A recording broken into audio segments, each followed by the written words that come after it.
हरे कृष्णा। आप सब लोग दोहराइए। ओम नमो भगवते वासुदेवाय।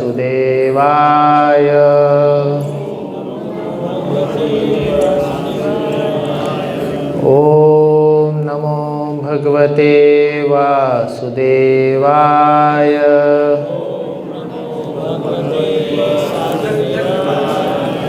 ओम नमो भगवते वासुदेवाय।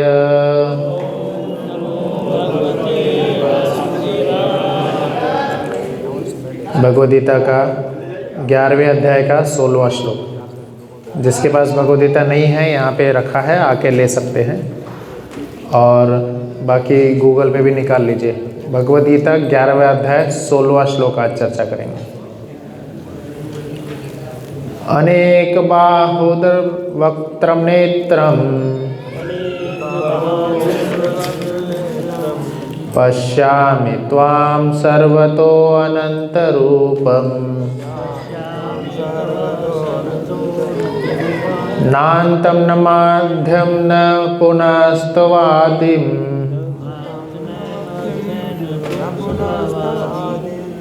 पश्यामि विश्वेश्वर विश्वरूपम्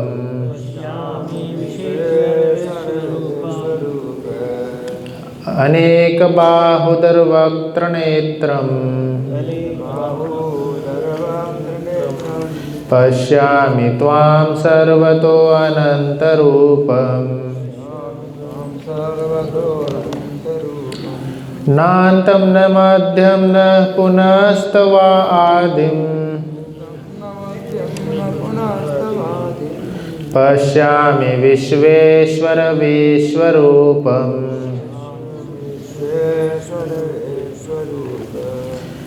लास्ट। अनेक बाहुदर वक्त्र नेत्रम् पश्यामि त्वां सर्वतो अनन्तरूपम् नान्तं न मध्यं न पुनस्तवादिम् पश्यामि विश्वेश्वर विश्वरूपम्। प्रभु जी दोहराएंगे। अनेक बाहुदर वक्त्र नेत्रम् अनेक बाहुदर वक्त्र नेत्रम् पश्यामि त्वां सर्वतोऽनन्तरूपम् पश्यामि त्वां सर्वतोऽनन्तरूपम् नान्तं न मध्यं न पुनस्तवादिम् नान्तं न मध्यं न पुनस्तवादिम् पश्यामि विश्वेश्वर विश्वरूपम् पश्यामि विश्वेश्वर विश्वरूपम्। इसका शब्द शब्द अनुवाद हम पढ़ेंगे।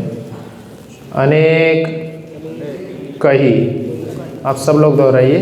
बाहु भुजाएं, उदर पेट, वक्त्र मुख, नेत्रम आँखें, पश्यामि देख रहा हूँ, त्वाम आपको, सर्वतः चारों ओर, अनंत रूपम असंख्य रूप, न अंतम अंतहीन कोई अंत नहीं है, न मध्यम मध्य रहित, न पुनः न फिर, तत्व तव आपका आदिम प्रारंभ, पश्यामि देखता हूँ, विश्व ईश्वर हे ब्रह्मांड के स्वामी, विश्वरूप ब्रह्मांड के रूप में। अनुवाद एवं तात्पर्य श्री श्री भक्तिवेदांत स्वामी प्रभुपाद जी के द्वारा। श्रील प्रभुपाद की जय। अनुवाद आप सब लोग दोहराइए। हे विश्वेश्वर, हे विश्वरूप, मैं आपके शरीर में अनेकानेक हाथ, पेट, मुंह तथा आंखें देख रहा हूँ, जो सर्वत्र फैले हैं और जिनका अंत नहीं है। आप में न अंत दिखता है, न मध्य और न आदि। तात्पर्य, कृष्ण भगवान है और असीम है, अतः उनके, ये नहीं दोहराना, कृष्ण भगवान है और असीम है, अतः उनके माध्यम से सब कुछ देखा जा सकता है। गुरु वंदना करेंगे। ओम अज्ञानतिमिरन्धस्य ज्ञानाञ्जनशलाकया चक्षुरुन्मीलितं येन तस्मै श्री गुरुवे नमः। श्री चैतन्य मनोभीष्टं स्थापितं येन भूतले स्वयं रूप कदा मह्यं ददाति स्वपदान्ति। वन्देऽहं श्रीगुरु श्रीयुतापतिकमलं श्रीगुरून् वैष्णवांश्च श्रीरूपं साग्रजातं सहगणा रघुनाथान्वितं तं सजीवं साद्वैतं सावधूतं परिजनसहितं कृष्णचैतन्यदेवं श्रीराधा कृष्णपादां सहगणा ललिता श्रीविशाखान्वितांश्च। हे कृष्ण करुणा सिंधु दीनबंधु जगतपते गोपेश गोपिकाकांत राधाकांत नमोस्तुते। तप्त कांचन गौरांगी श्री राधे वृंदावनेश्वरी विश्वानुसुते देवी प्रणमामि हरिप्रिय। नीलाचल निवासाय नित्याय परमात्मने बलभद्र सुभद्राभ्यां जगन्नाथाय ते नमो नमः। आप सब लोग दोहराइए। जय श्री कृष्ण चैतन्य प्रभु नित्यानंद श्री अद्वैत गदाधर श्रीवासादि गौर भक्त। हरे कृष्णा कृष्णा कृष्णा हरे हरे, हरे राम राम राम हरे। ओम शिवाय कृष्ण विष्णु। उपस्थित सभी वरिष्ठ वैष्णव से आशीर्वाद की याचना करते हुए इस श्लोक पे व्याख्या करने का प्रयास करेंगे। हरे कृष्ण। हरे कृष्णा। आप सभी का आज के अंतर्राष्ट्रीय कृष्ण भावनामृत संघ के संध्याकालीन गीता सत्र में स्वागत है। आज हम लोग भगवद गीता के 11वें अध्याय पे चर्चा करेंगे।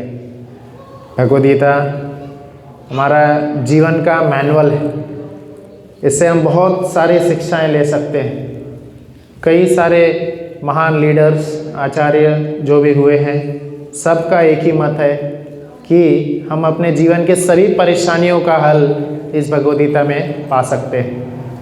क्योंकि स्वयं जो पूरे विश्व के जो गुरु हैं, स्वयं कृष्ण ने अर्जुन को उनकी परेशानी, अर्जुन हमारा नेतृत्व करते हुए सारे परेशानियों उन्होंने भगवान से पूछे और भगवान जो कि स्वयं सर्वेश्वर हैं, उन्होंने उन सभी का आंसर इसमें दिए हैं।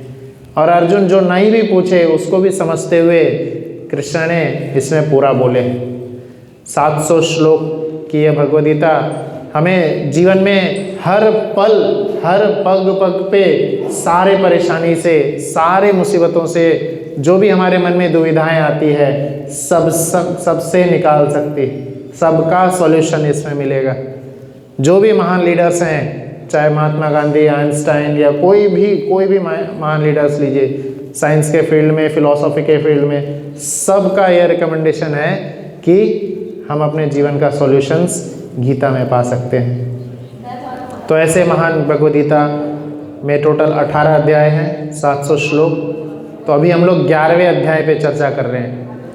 11वें अध्याय में 55 श्लोक हैं, 55 श्लोक।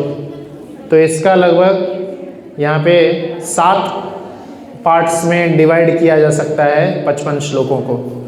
पहले के 4 श्लोक में अर्जुन भगवान से विनती करते हैं कि आप अपना विश्व रूप दिखाइए।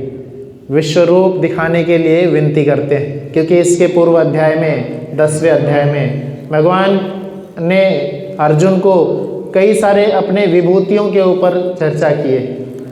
कृष्ण क्या बोल रहे थे कि आप पानी पीते हुए भगवान का आनंद ले सकते हैं। कई बार हमें भी मन में यह विचार आता है कि हम भगवान को कैसे देखें, how can we feel Krishna. कई बार हम अकेला महसूस करते हैं, क्या हमारे साथ कोई है, भगवान है हमारे साथ, भगवान को हम देख सकते हैं क्या, महसूस कर सकते हैं क्या। तो भगवान ने 85 विभूतियाँ पिछले अध्याय में बताई कि आसान आसान तरीक़ों से इस प्रकृति के द्वारा हम भगवान को महसूस कर सकते हैं। कई सारे एलिमेंट्स बताए। तो उसके बाद में 11वें अध्याय के प्रथम श्लोकों में 4 श्लोकों में अर्जुन जो हैं भगवान को पूछ रहे हैं, आपने इतनी सारी विभूतियाँ बताई, तो इसका एक सैंपल दिखाइए, आप कैसे इन सब विभूतियों को होल्ड कर रहे हैं, देख रहे हैं, संभाल रहे हैं।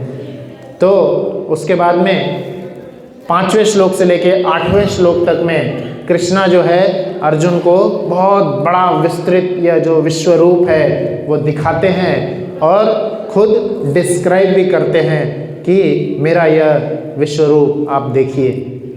3 श्लोकों में डिस्क्राइब करते हैं। फिर 9वें अध्याय श्लोक से लेके 14 श्लोक तक जो है संजय डिस्क्राइब करते हैं अर्जुन क्या देख रहे हैं।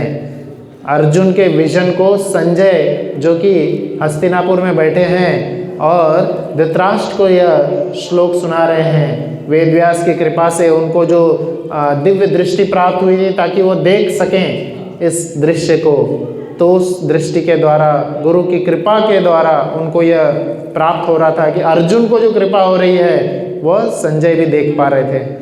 और वह संजय इवन ऐसा देख रहे थे कि अर्जुन के मनोभाव को वो जो फील कर रहा है वह भी संजय महसूस कर पा रहे थे वहाँ पे बैठे हुए। आजकल हमारी टेक्नोलॉजी, हम साइंस पे बड़ा गर्व करते हैं, तो ज़्यादा से ज़्यादा टेक्नोलॉजी क्या दिखा सकता है हमें? सिर्फ विजुअल्स दिखा सकता है, फीलिंग्स नहीं दिखा सकता। कोई है जूम या गूगल मीट या ऐसे कई सारे टेक्नोलॉजीज़ के ज़रिए दूर बैठे किसी को भी हम देख सकते हैं। आजकल किसी को भी देख सकते हैं। लोग बोलते हैं कि अरे ये सब कैसे होता, संजय कैसे देख सकता था, तो आज भी तो हम देख पा रहे हैं ना। यहाँ जूम मीटिंग चालू करते हैं, कौन कनाडा में कोई व्यक्ति बैठा होगा कहीं दूर पे, उसके हम मीटिंग कर लेते हैं। तो जब ये इंसान छोटी सी टेक्नोलॉजी डिस्क्राइब कर सकता है तो हमारे आचार्यगण क्यों नहीं कर सकते? तो वेदव्यास की कृपा से संजय को यह दृष्टि प्राप्त हुई थी और वह यह जो धृतराष्ट्र को ये पूरा डिस्क्राइब कर रहे थे, वो फीलिंग्स भी डिस्क्राइब कर पा रहे थे। तो वही फीलिंग्स 9वें अध्याय 9वें श्लोक से 14 श्लोक तक में उन्होंने बताया कि अर्जुन क्या फील कर रहे हैं, क्या देख रहे हैं, उनकी क्या मनोभाव हो रहे हैं। यह सब अर्जुन के मनोभाव को संजय जो है धृतराष्ट्र को 14 श्लोक तक बताते हैं। अब 15 श्लोक से 31 श्लोक तक अर्जुन बोल रहे हैं, अर्जुन स्वयं बोल रहे हैं कि उनको कैसा लग रहा है, क्या देख रहे हो, क्या लग रहा है, कैसा लग रहा है, क्या क्या देख रहे हैं। 15वें श्लोक से 31 श्लोक तक बताएंगे। और फिर 32वें श्लोक से 34 श्लोक में उसके पहले अर्जुन पूछते हैं कौन है आप, सही में बताइए। डर गए थे अर्जुन पूरा। 32 श्लोक से 34 श्लोक में कृष्णा बताएंगे कि यह इतना बड़ा विश्व रूप जो दिखा रहे हैं कृष्णा, कौन है वो। तो उसमें बोलेंगे कालोस्मि, मैं काल हूँ। कई सारे लोग बोलते हैं कि मैं भगवान से नहीं डरता, जो करना है कर लो। तो भगवान आएंगे, उन सभी के पास आएंगे समय के रूप में, मृत्यु के रूप में, और वही भगवान बोलेंगे कालोस्मि। और 35 श्लोक से 46 श्लोक तक में अर्जुन भयभीत होकर के प्रार्थनाएं अर्पित करते हैं। भगवान का जब यह विश्व रूप देखते हैं, इतना भयंकर भयानक रूप जब देखते हैं, अर्जुन भयभीत हो जाते हैं और प्रार्थना अर्पित करते हैं। और उसके बाद में 47 से 55 श्लोक तक में शुद्ध भक्ति के बारे में चर्चा की गई है कि कैसे शुद्ध भक्ति के द्वारा भगवान के परम प्रिय रूप को हम देख पाते हैं। तो यह पूरे 11वें अध्याय के 55 श्लोकों का विवरण है। आज हम 16वें श्लोक पे चर्चा कर रहे हैं। तो अर्जुन ने इसके पिछले श्लोक से बोलना चालू किए थे, 15वें श्लोक से 15वें श्लोक से बोलना चालू कर रहे हैं। और इस श्लोक में बोले हैं, हे विश्वेश्वर, हे विश्वरूप, मैं आपके शरीर में अनेकानेक हाथ, मुंह, पेट तथा आँखें देख रहा हूँ, जो सर्वत्र फैले हुए हैं और जिनका कोई अंत नहीं है। आप में न अंत दिखाई देता है, न मध्य और न आदि। यह बहुत सुंदर सा श्लोक यहाँ पे बोले। इसमें भगवान को वह 2 नाम से, एक्चुअली 3 नाम से पुकारे हैं। तो तीसरा तो इनडायरेक्ट ग्लोरिफिकेशन है, बाकी 2 डायरेक्ट ग्लोरिफिकेशन है। तो 3 नाम भगवान के जो हैं इस श्लोक में जो बोले गए हैं, विश्वरूप एक बोला गया है, विश्वरूप, विश्वेश्वर और अनंत रूपम, इन 3 नाम से भगवान का यहाँ पे गुणगान हो रहा है। तो कृष्णा का श्रील प्रभुपाद जी जो तात्पर्य में लिखे हैं, इन तीनों को मैं बताऊंगा। तो कृष्णा का सबसे पहले हम तात्पर्य में जो श्रील प्रभुपाद जी गुणगान किए हैं, बहुत सुंदर प्रभुपाद गुणगान किए, एकदम बहुत ही ऐसा लगेगा कि प्रभुपाद जी जो है हर श्लोक से भक्तिमय तात्पर्य को निकाल लेते हैं, उससे हम भगवान की करुणा को हम कैसे पहचान सकते हैं, उस श्लोक से प्रभुपाद जी निकाल लेते हैं। तो इस श्लोक में प्रभुपाद जी क्या लिखे हैं, कृष्ण भगवान असीम हैं और उनके माध्यम से हम सब कुछ देख सकते हैं। इतना सुंदर प्रभुपाद जी ने कृष्ण का गुणगान किए हैं। कृष्णा असीम है, अनंत है। तो अनंत जो असीम रूप है भगवान जी का, इसको भगवान जी के कई सारे और भी जो स्क्रिप्चर्स हैं, जो शास्त्र हैं, उनमें भी गुणगान किया गया है। ब्रह्म संहिता में गुणगान किया जाता है, ईश्वर परमः कृष्ण सच्चिदानंद विग्रह अनादिर आदिर गोविंद सर्व कारण कारणम। तो ईश्वर रूप का गुणगान किया जा रहा है, यह इनडायरेक्ट ग्लोरिफिकेशन है भगवान का। ईश्वर, हम सभी भी अपने एक एक एरिया के, अपने घर के, अपने ऑफिस के ईश्वर होते हैं, है ना। ऑफिस बॉस जिसको बोल सकते हैं, ईश्वर है ना, महान कंट्रोलर। तो हम सभी छोटे छोटे ईश्वर हैं। जैसे कोई किसी का ऑफिस होता है, वहाँ पे लिखा रहता है ना, this property trespassers will be prosecuted, ऐसा लिखा रहता है। यह प्रॉपर्टी किसी को बिलोंग करती है, कोई आएगा तो ही विल बी प्रोसिक्यूटेड। सो यह क्या वो दिखाना चाह रहा है, अपना दिखाना चाह रहा है कि यह प्रॉपर्टी मुझे बिलोंग कर रही है, वह उस प्रॉपर्टी का ईश्वर है। तो ऐसे कई सारे ईश्वर हैं, पर यहाँ पे क्या गुणगान किया जा रहा है कि सभी ईश्वर परमः कृष्ण, परम ईश्वर विश्वेश्वर की बात हो रही है। अर्जुन क्या किस नाम से बुला रहे हैं, विश्वेश्वर। एक छोटे से लैंड का ईश्वर नहीं, एक छोटे से एरिया का नहीं, कंट्री का नहीं, ग्लोब का नहीं, पूरे विश्व के जो ईश्वर हैं, पूरे विश्व के ईश्वर की बात हो रही है। मैं नागपुर से हूँ, तो नागपुर में बहुत बड़ा सा एक तारामंडल है, रमन साइंस सेंटर। तो बचपन में हम लोग जानते थे वहाँ पे रमन साइंस सेंटर, तारामंडल है वहाँ पे ऐसे पूरा सर्कल में पूरे चेयर्स लगे हुए होते हैं, और चेयर्स में ऐसे बैठ जाने का, जैसे आप यहाँ पे ऊपर देखेंगे कई सारे सुंदर पेंटिंग्स है भगवान जी का, यहाँ पे विग्रह का पेंटिंग्स बनाए गए हैं। तो वहाँ पे तारामंडल में क्या होता है, वहाँ पे ऐसे बैठ जाने पे पूरे जो गैलेक्सीज है, गैलेक्सीज जो स्टार्स है, प्लैनेट्स है, वो सारा 3D रूप में दिखाई देता है। ऐसा दिखता है कि आप एकदम सोलर गैलेक्सीज में ट्रैवल कर रहे हैं, एक प्लैनेट से निकल के दूसरे प्लैनेट में जा रहे हैं। इतना सुंदर वो लगता है, ऐसा भव्य दृष्टि लगती है। और फिर उससे लगता है कि साइंस कितना प्रगति किया है, इतना प्रगति किया है साइंस, इतना सब कुछ हमें देखने को मिल रहा है, और इतना सुंदर दृष्टि लगता है। वो सही में लगता है कि हम एक बहुत ही सुंदर जगत में हैं।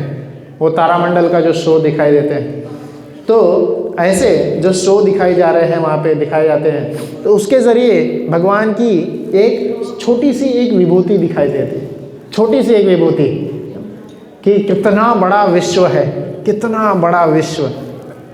हम छोटे से दिल्ली के ये ईस्ट ऑफ कैलाश में बैठे हैं। ईस्ट ऑफ कैलाश का एक छोटा सा जगह मंदिर।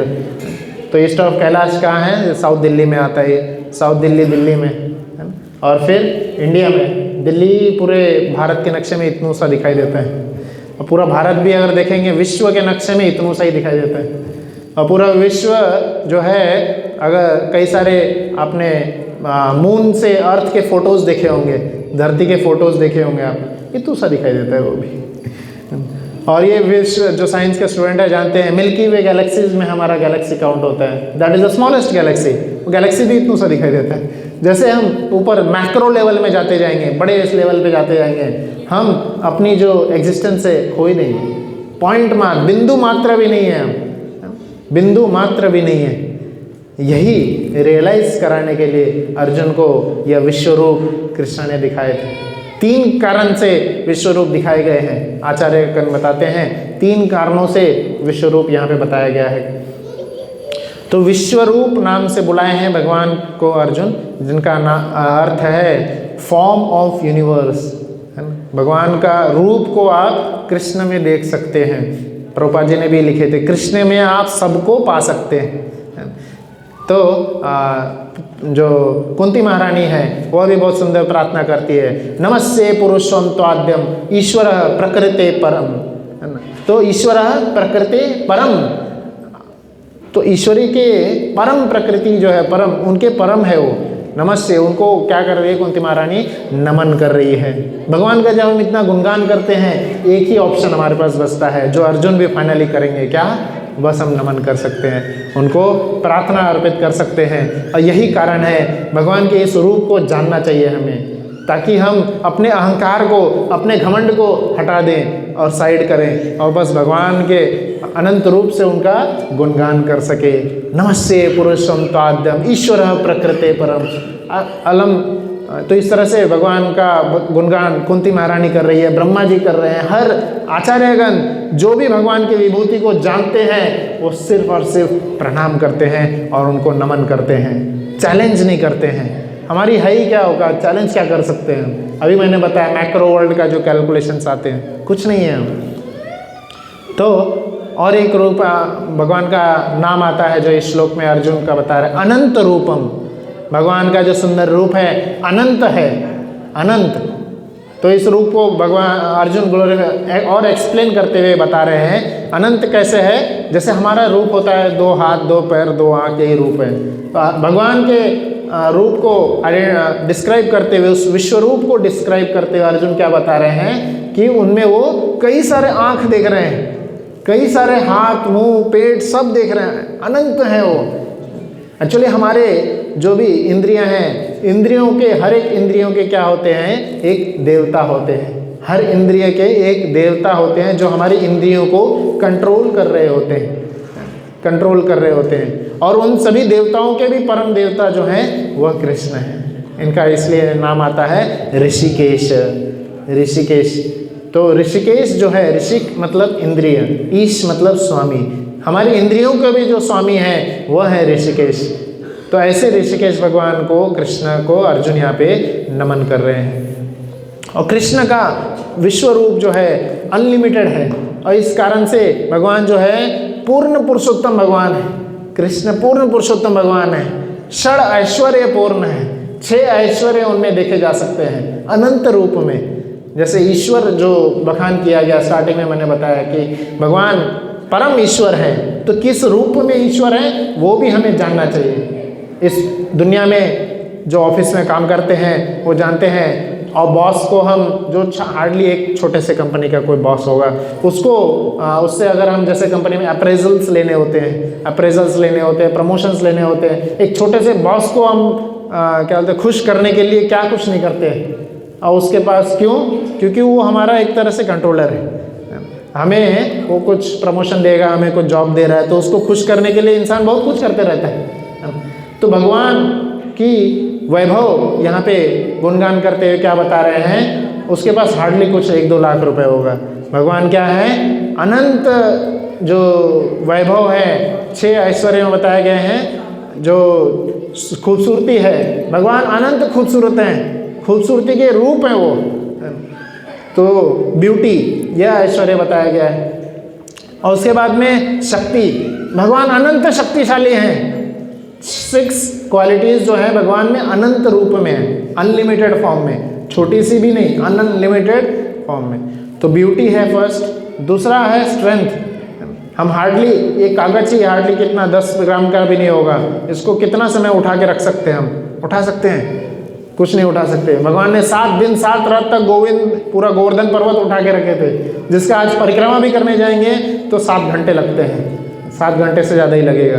इतना बड़ा विशाल गोवर्धन पर्वत उन्होंने क्या किए थे, 7 दिन 7 रात तक कंटिन्यूसली उठा के रखे थे, और उसके बाद उनको हॉस्पिटल नहीं भर्ती करना पड़ा, एकदम आसानी से वो इच्छा मात्र से उठा हुआ था। वो भगवान जी के लेफ्ट हैंड के छोटी सी उंगली पे इच्छा मात्र से उठा हुआ था वो।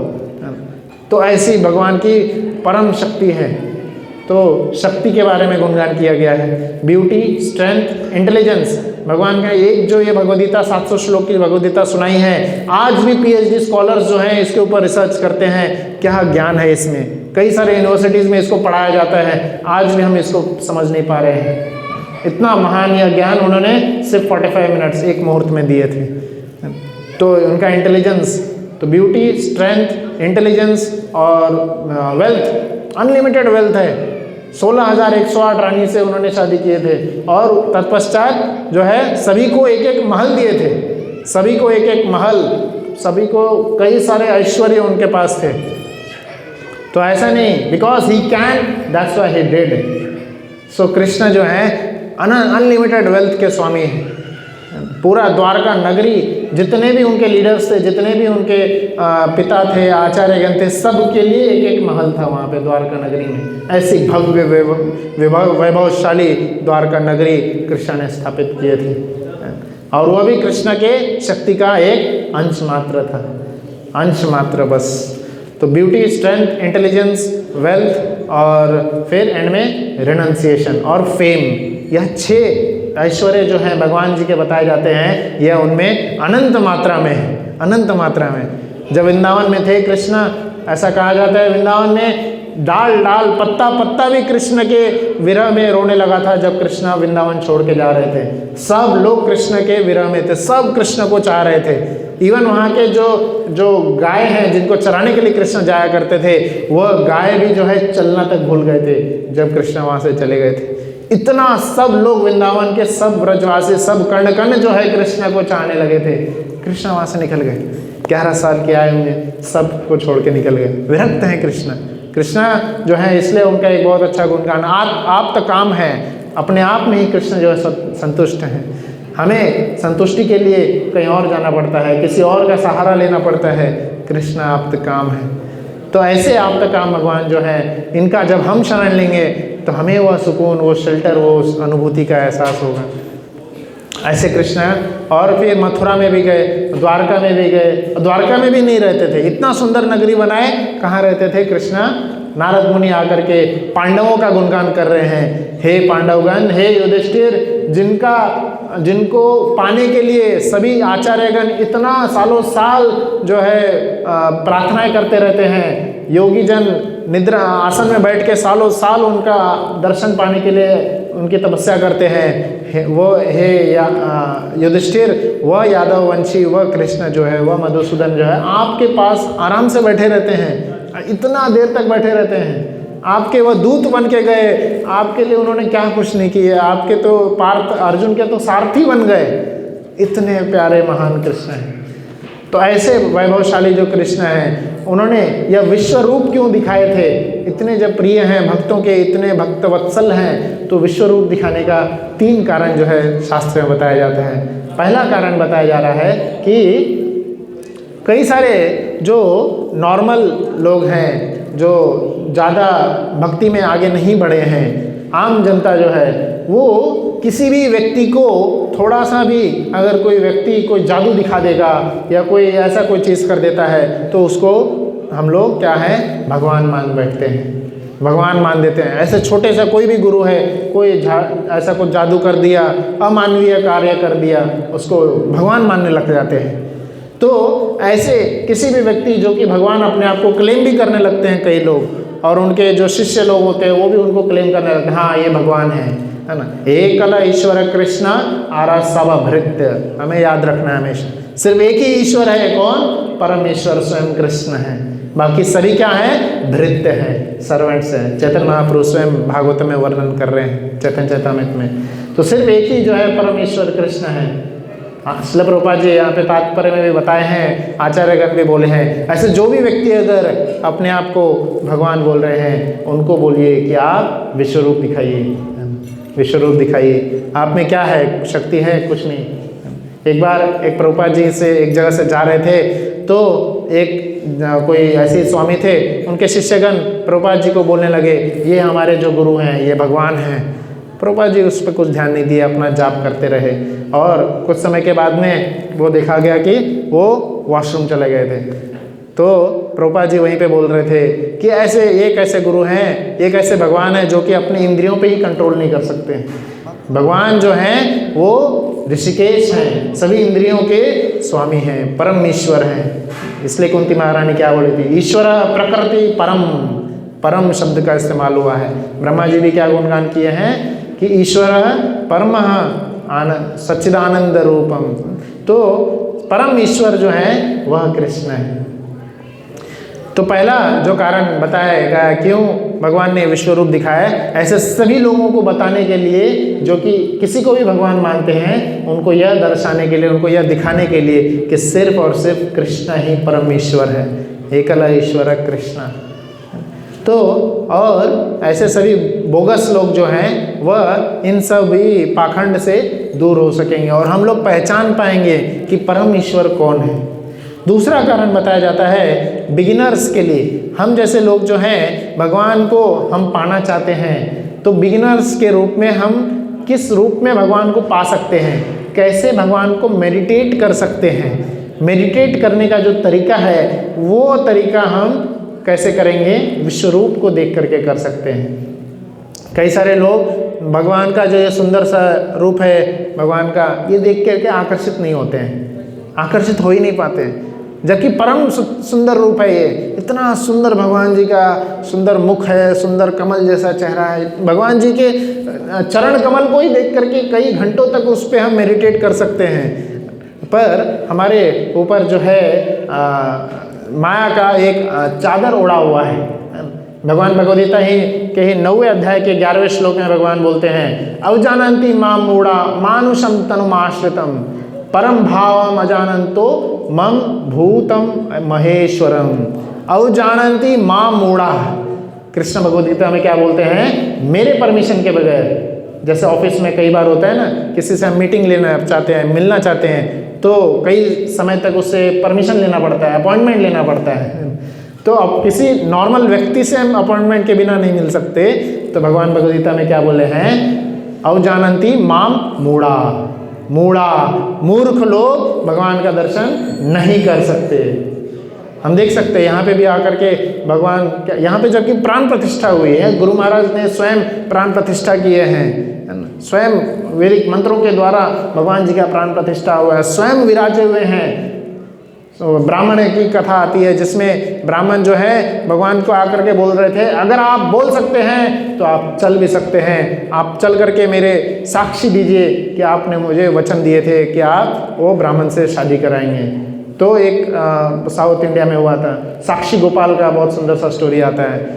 तो वहाँ पे वही वर्णन आता है, प्रतिमा नहीं तुम्हें साक्षात ब्रजेंद्र नंदन, साक्षात ब्रजेंद्र नंदन यशोदा नंदन स्वयं कृष्ण यहाँ पे खड़े हैं, पर हम नहीं समझ पाएंगे। क्यों, माँ मूढ़ा अवजानन्ति, हम मूर्ख लोगों पे एक माया का एक कवर लगा हुआ है, क्योंकि हम जो है भगवान के, जय श्री लक्ष्मी नरसिंह प्रहलाद महाराज की जय। प्रहलाद महाराज ने बोले थे, उनसे पूछा गया था क्या ये खम्भे में भगवान हैं, उन्होंने बोले थे हैं, क्योंकि उनको पूर्ण विश्वास था, उनको कन कन में दिख रहे थे, है ना। एक्चुअली आचार्यगण तो और ज़्यादा बोलते हैं, क्या बोलते हैं कि प्रहलाद महाराज जहाँ उंगली कर रहे, नहीं हिरण्यकशिपु जहाँ उंगली कर रहे थे, प्रहलाद महाराज के कहीं भी हाँ बोल सकते थे। भगवान को भक्त पे ज़्यादा विश्वास था, प्रहलाद महाराज पे ज़्यादा विश्वास था कि इसको मुझ पे विश्वास है, मैं हर जगह हूँ, है ना। तो इस विश्वास को दिखाने के लिए यह विश्व रूप दिखाया गया है। हर जगह कृष्ण है, हर कण कण में कृष्ण है, हर जगह उनकी आंखें हैं, उनका पेट है, मुंह है, यह सब इंद्रिय है, यहाँ पे दिखाया जा रहा है। तो मेडिटेशन हम जो है इस रूप पे नहीं कर सकते हैं, इसलिए इस विश्व रूप को दिखाया जा रहा है मेडिटेशन हमारा इजी करने के लिए, ताकि हम कहीं भी देखें, किसी भी जगह पे देखें, भगवान के सुंदर रूप के प्रति आकर्षित हों। और भागवतम में एक और वर्णन किया जाता है कि कैसे यह प्रकृति में भी जो पहाड़ हैं वह बताया जा रहा है कि भगवान की वो हड्डियां हैं, नदियां जो है वो भगवान के वेन्स हैं, जो ब्लड वेसल्स वेन्स जो होते हैं वो सब हैं। इस रूप में प्रकृति को भी देख करके हम कृष्ण का गुणगान कर सकते हैं, कृष्ण को पा सकते हैं, कृष्ण को देख सकते हैं। क्योंकि कई बार हम भगवान के प्रति आकर्षित नहीं होते हैं, पर प्रकृति को कोई भी ऐसा व्यक्ति नहीं होगा जो कि प्रकृति के अगेंस्ट में बोलेगा। सब लोग यही बोलेंगे कितनी सुंदर प्रकृति है, कितना सुंदर दृश्य है। तो प्रकृति का गुणगान करके भी इनडायरेक्टली कृष्ण का ही गुणगान होता है।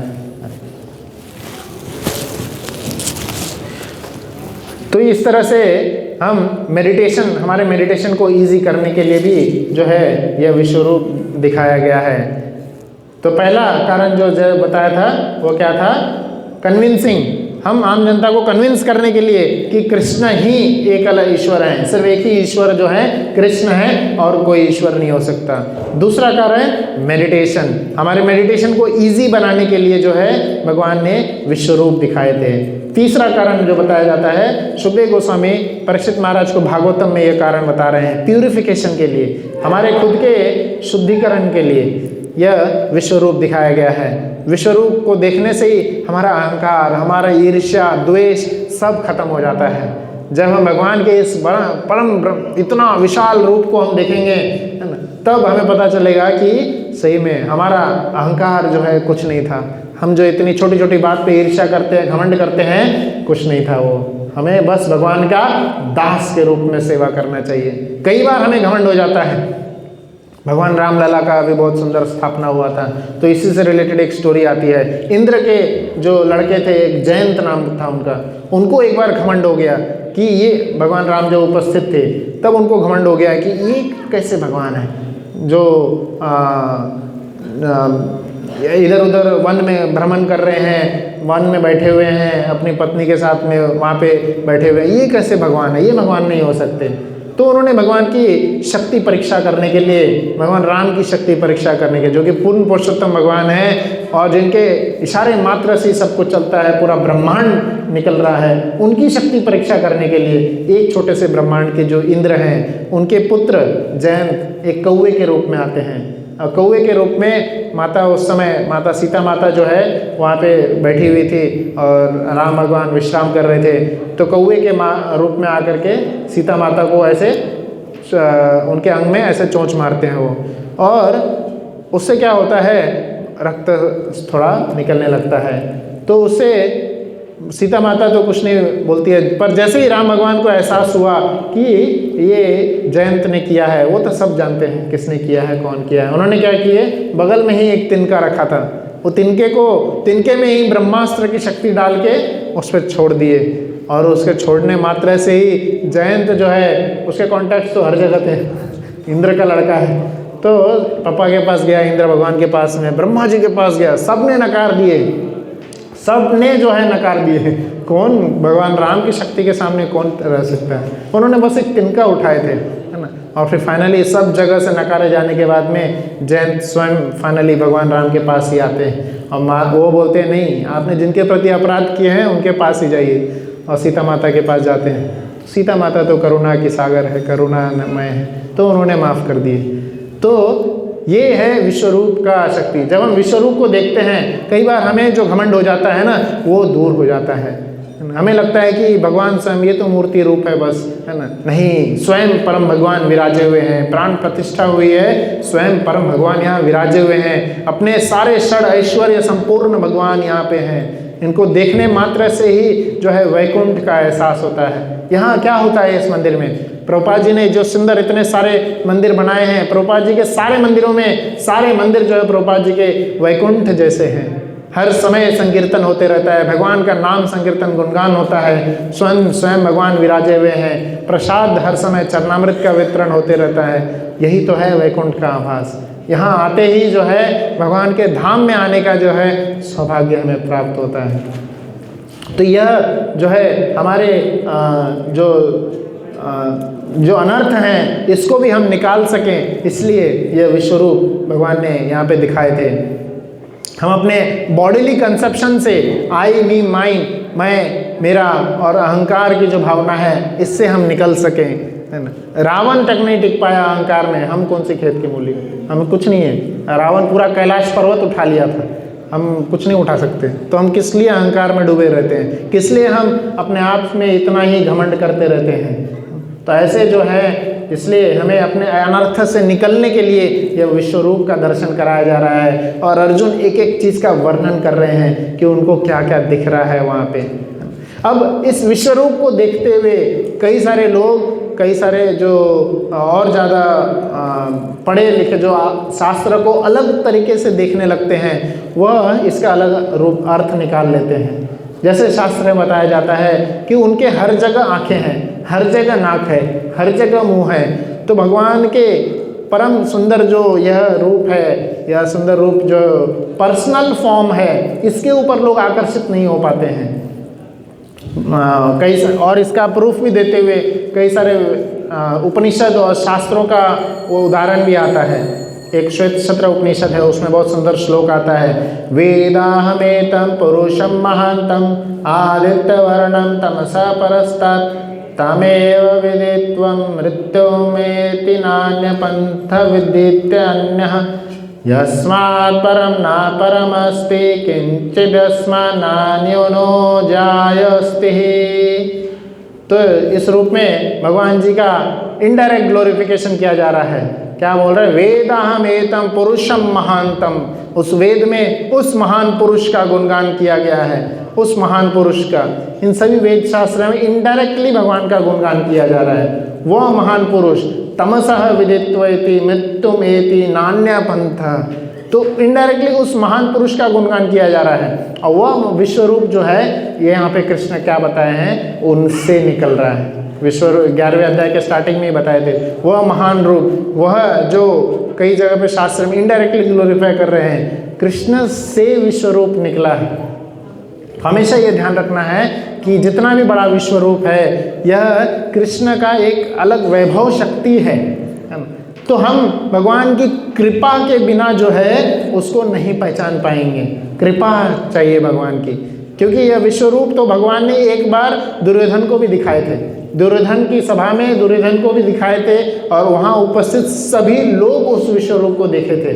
छोटा सा एक अंश मात्र था विश्व रूप का, पर इतना बड़ा सुंदर विश्व रूप देखने के बाद भी वह लोग क्या बोल रहे थे, और दुर्योधन क्या बोल रहा था, कृष्ण तो कोई योगी है और बहुत सुंदर सी ऐसे ऐसे मायावी शक्तियां हैं उनके पास में। हम भी कई बार भगवान को बस यूं ही मान लेते हैं, है ना? भगवान के वैभव को, भगवान के ऐश्वर्य को देखते हुए भी उनको सीरियसली लेके भक्ति नहीं कर पाते हैं। भगवद गीता में कृष्ण क्या बोलते हैं, सबसे बेस्ट योगी कौन है, सबसे बेस्ट भक्त कौन है, योगिनाम अपि सर्वेषां मद्गतेरंतरात्मनः, जो मुझे अपने अंतरात्मा में देखता है, मेरे सौंदर्य सुंदर रूप को देखते हैं। आगे चल के 12वें अध्याय में कृष्ण जो है अर्जुन के इस डाउट को क्लियर करेंगे। अर्जुन पूछेंगे कि मेरे पर्सनल फॉर्म की पूजा वह ज़्यादा सुपेरियर है कि मेरे जो इम्पर्सनल फॉर्म है, जो विश्व रूप है, उसकी पूजा करना चाहिए। तो कृष्ण वहाँ पे क्लियरली बताते हैं कि कृष्ण क्या बोल रहे हैं, सिर्फ और सिर्फ भगवान के जो पर्सनल रूप है, सुंदर उस विश्व रूप, कमल जैसा जो सुंदर सा चेहरा है, कमल जैसा सुंदर के जो भगवान जी के चरण हैं, उनका दर्शन करना, उनका जो है उनकी पूजा करना जो है सर्वेश्वर बताया गया है, बेस्ट बताया गया है। Worshipping the personal form of the Lord is best rather than worshipping impersonal form of the Lord. शास्त्र में उदाहरण बताते हुए इम्पर्सनल फॉर्म और पर्सनल फॉर्म का उदाहरण 3 लेयर्स से समझाया गया है। जिस प्रकार से हम दूर किसी एक पर्वत को देख रहे होते हैं, दूर से पर्वत को देख रहे होते हैं, पूरा पर्वत हरा भरा दिखाई देता है, तो वह एक तरह से क्या है, भगवान जी का इनडायरेक्ट ग्लोरिफिकेशन है, इनडायरेक्ट रूप है देखने का।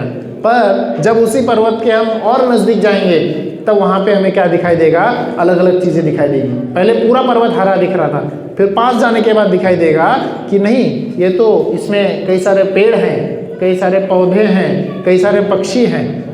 और नज़दीक जाएंगे और क्लियर आइडेंटिफिकेशन होगा कौन से पेड़ हैं, कौन सी पक्षी है। तो जैसे हम नज़दीक जाएंगे तो यह भगवान का जो रूप है वहाँ पे क्लियर होते जाएगा। तो यह 3 रूपों में भगवान जी का वहाँ पे गुणगान हुआ था। 3 रूपों में हम समझ सकते थे, इम्पर्सनल फॉर्म, लोकलाइज्ड फॉर्म और परमात्मा के रूप में। इन 3 रूपों में जो है भगवान का वहाँ पे जो है गुणगान हो रहा है। तो इस तरह से जब हम भगवान जी के इन महान ऐश्वर्य को देखेंगे तब हम समझ पाएंगे कि नहीं, यह जो है भगवान का हम पर्सनल रूप में जब हम गुणगान करेंगे, उनके इस भगवान का जो सुंदर यहाँ पे विग्रह फॉर्म है, कैसे वो मुरली पकड़े हैं, कैसे वह मुकुट पहने हैं, कैसे वह ड्रेस सुंदर पीताम्बर वस्त्र धारण किए हैं, इस रूप को देखना यही जो है भक्ति का परम प्रकाष्ठा है, परम प्रकाष्ठा है। और इस रूप का दर्शन जो है इस रूप का दर्शन जो है कई बार आचार्यगण ने, चैतन्य महाप्रभु जैसे सार्वभौम भट्टाचार्य को भी उस समय भी इस विश्व रूप के बारे में बताए थे। चैतन्य महाप्रभु का चैतन्य चरितामृत में वर्णन आता है कि भक्तों ने उनसे पूछे कि आप हमें वह रूप दिखाइए, और चैतन्य महाप्रभु जो है बहुत सुंदर विश्व रूप जो है सभी को दर्शन कराते हैं, सभी की इच्छाओं को वहाँ पे पूर्ण करते हैं। चैतन्य चरितामृत में यह वर्णन आता है। तो यह इस श्लोक में जैसे कृष्ण यहाँ पे बताया था, श्रील प्रभुपाद जी यहाँ पे लिखे हैं, कृष्ण का रूप जो है असीम है, अतः उनके माध्यम से सब कुछ देखा जा सकता है। जो भी हम देखना चाहते हैं इस दुनिया में, जो भी हम महसूस करना चाहते हैं इस दुनिया में, सब हम कृष्ण के जरिए ही देखा जा सकता है, कृष्ण के जरिए ही हम महसूस कर सकते हैं। यह कैसा है, जैसे कि जब हम रूट्स को हम पानी देते हैं तब पूरा पेड़ जो है पूरा प्रफुल्लित हो उठता है, पूरे पेड़ को सारी जो न्यूट्रिशन है वह मिल जाता है, हर पत्ते को अलग से देने की ज़रूरत नहीं है। तो इसलिए कृष्ण का ही वर्शिप करने से सभी देवताओं का, सभी जगह का जो है वर्शिप हो जाता है। कृष्ण से विश्व रूप निकला और उस विश्व रूप में अर्जुन सभी देवताओं को, सभी ऋषियों को, सभी आँखों, सबको देख पा रहे थे। तो Krishna is the source of everyone, यह हमें समझना है। जब हम कृष्ण भगवान का वर्शिप करते हैं तो सारी वर्शिप उसमें इंक्लूडेड है, सब उसमें इंक्लूड हो जाता है। तो यह इससे यहाँ पे हमें समझना चाहिए। तो यहाँ पे हम एंड करेंगे, प्रभु जी आगे इसके ऊपर और ज़्यादा व्याख्या देने वाले हैं। कंक्लूजन के रूप में मैं 3 पॉइंट्स के ऊपर मैंने व्याख्या किया है पूरे लेक्चर में। सबसे पहला मैंने बताया कि कैसे यह जो विश्वरूप है उसको हम देखे जा सकते हैं। 3 कारण से यह विश्वरूप दिखाया गया। पहला, कन्विंसिंग द जनरल पीपल, ताकि कि सिर्फ कृष्ण ही भगवान है। दूसरा मेडिटेट करना चाहिए, ताकि हम मेडिटेट कर सके भगवान के उस रूप को। और तीसरा जो है हम अपने अनर्थ को हटा सकें। इन 3 कारणों से विश्वरूप दिखाया गया। और उसके बाद में हमने कुछ इनडायरेक्ट ग्लोरिफिकेशन सुने, भगवान जी के 6 ऐश्वर्य के बारे में सुने, और अंत में यह जाने हालांकि भगवान का इतना बड़ा विश्व रूप है, इतना विख्यात है, पर फिर भी भगवान का जो सौम्य रूप है, द्विभुज रूप जो है, वह जो है हमें देखना चाहिए, उसकी वर्शिप करना चाहिए, उसको पूजन करना चाहिए। कृष्ण भगवान भी सौम्य पर्सनल फॉर्म का वर्शिप को ज़्यादा प्रेफर किए। हरे कृष्ण।